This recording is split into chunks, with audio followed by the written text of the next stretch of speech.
আজকের রেসিপি হলো বেগুনি।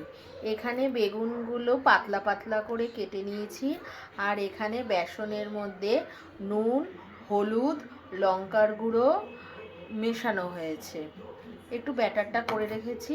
এবার এই বেগুনগুলোকে এর মধ্যে চুবিয়ে একটু কিছুক্ষণ রাখবো, যাতে এটা ভালো বিদ্ধ হয়। কড়াইতে তেল গরম করতে দেওয়া হয়েছে।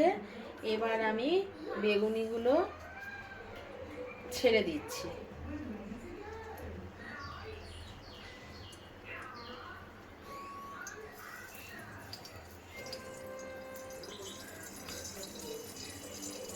এই বেগুনিগুলো লাল লাল করে ভাজা হয়ে গেছে।